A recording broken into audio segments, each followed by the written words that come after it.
بسم اللہ الرحمن الرحیم۔ السلام علیکم ناظرین۔ اللہ نے نبوت کے چند روز بعد نبی کریم صلی اللہ علیہ وسلم ایک رات مکہ کی ایک گلی سے گزر رہے تھے کہ انہیں ایک گھر میں سے کسی کے رونے کی آواز آئی۔ آواز میں اتنا درد تھا کہ آپ صلی اللہ علیہ وسلم بے اختیار اس گھر میں داخل ہو گئے۔ دیکھا تو ایک نوجوان جو کہ حبشہ کا معلوم ہوتا ہے چکی پیس رہا ہے اور زاروں قطار رو رہا ہے۔ آپ صلی اللہ علیہ وسلم نے اس سے رونے کی وجہ پوچھی تو اس نے بتایا کہ میں ایک غلام ہوں، سارا دن اپنے مالک کی بکریاں چراتا ہوں، شام کو تھک کر جب گھر آتا ہوں تو میرا مالک مجھے گندم کی ایک بوری پیسنے کے لیے دے دیتا ہے، جس کو پیسنے میں ساری رات لگ جاتی ہے۔ میں اپنی قسمت پر رو رہا ہوں کہ میری بھی کیا قسمت ہے، میں بھی تو ایک گوشت پوست کا انسان ہوں، میرا جسم بھی آرام مانگتا ہے، مجھے بھی نیند ستاتی ہے، لیکن میرے مالک کو مجھ پر ذرا بھی ترس نہیں آتا۔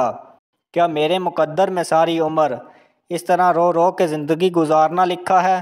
نبی کریم صلی اللہ علیہ وسلم نے فرمایا، میں تمہارے مالک سے کہہ کر تمہاری مشقت تو کم نہیں کروا سکتا، کیونکہ وہ میری بات نہیں مانے گا۔ ہاں، میں تمہاری تھوڑی مدد کر سکتا ہوں، تم سو جاؤ اور میں تمہاری جگہ پر چکی پیستا ہوں۔ وہ غلام بہت خوش ہوا اور شکریہ ادا کر کے سو گیا، اور آپ صلی اللہ علیہ وسلم اس کی جگہ چکی پیستے رہے۔ جب گندم ختم ہو گئی تو آپ اسے جگائے بغیر واپس تشریف لے آئے۔ دوسرے دن پھر آپ وہاں تشریف لے گئے اور اس غلام کو سلا کر اس کی جگہ چکی پیستے رہے۔ تیسرے دن بھی یہی ماجرا ہوا کہ آپ اس غلام کی جگہ ساری رات چکی پیستے رہے اور صبح کو خاموشی سے اپنے گھر تشریف لے آئے۔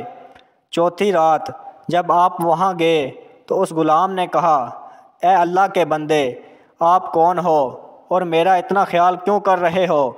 ہم غلاموں سے نہ کسی کو کوئی ڈر ہوتا ہے اور نہ کوئی فائدہ، تو پھر آپ یہ سب کچھ کس لیے کر رہے ہو؟ آپ صلی اللہ علیہ وسلم نے فرمایا کہ میں یہ سب انسانی ہمدردی کے تحت کر رہا ہوں، اس کے علاوہ مجھے تم سے کوئی غرض نہیں۔ اس غلام نے کہا کہ آپ کون ہو؟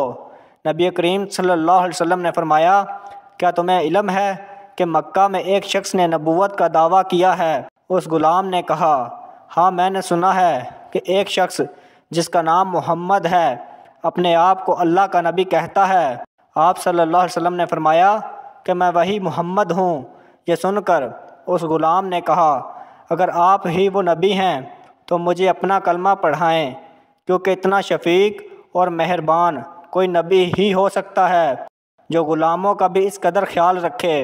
آپ صلی اللہ علیہ وسلم نے انہیں کلمہ پڑھا کر مسلمان کر دیا۔ پھر دنیا نے دیکھا کہ اس غلام نے تکلیفیں اور مشقتیں برداشت کی، لیکن دامن مصطفیٰ نہ چھوڑا۔ انہیں جان دینا تو گوارا تھا، لیکن اتنے شفیق اور مہربان نبی کا ساتھ چھوڑنا گوارا نہ تھا۔